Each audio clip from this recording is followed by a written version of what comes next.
ஒரு நாள் ஆண்டவர் சவுலை தாவீது கையில ஒப்பு கொடுத்தாருங்க. தாவீதை தேடி வந்த இடத்துல டயர்டுல படுத்திருக்கிறான். பக்கத்திலே சவுல் அவனுக்கான ஈட்டியை நட்டு வச்சிருக்கிறான். இப்ப அந்த பக்கம் தாவீதும் போர்பட தளபதி யோவாபும் வந்துட்டாங்க. கூட இருக்கிறவன் என்ன தெரியுமா சொன்னா, போர்பட தளபதி, இது கர்த்தர் உனக்கு உண்டு பண்ணின நாள். நீங்க சொல்லுங்க, ஒரு வார்த்தை சொல்லுங்க, மூணு சொல்லுங்க. ஈட்டியை வச்சு நான் அவனை ஒரே குத்தா குத்தி அவனை முடிச்சிடுறேன். ஐடியா கொடுக்கிறவங்க 1000 ஐடியா கொடுப்பாங்க.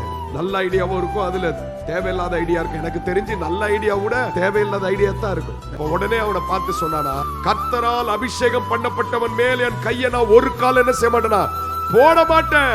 நான் நிதானிக்கிறேன் இந்த இடத்துல. நான் நிச்சயமா சொல்ல, எனக்கு ஒரு இப்படி ஒரு வாய்ப்பு கிடைச்சா நான் கண்டிப்பா விட்டுருக்க மாட்டேன். ஏன்னா அங்கத்தான் தாவீதுக்கும் நமக்கும் ஆண்டவர் வித்தியாசத்தை காண்பிக்கிறார். சொல்றான், எனக்குன்னு கர்த்தர் ஒரு குறித்த நேரத்தை வச்சிருக்கிறார். நான் சொல்றேன், எந்தெந்த தேவ பிள்ளைகள் ஒரு பொறுமை உள்ளவர்களாக நிதானிக்கிறார்களோ கர்த்தர் அவர்களுக்கு ஒரு குறித்த நேரத்தை வச்சிருக்கிறார். அந்த நேரத்துல கர்த்தர் செய்ய வேண்டியவைகளை நேர்த்தியாய் செய்வார்.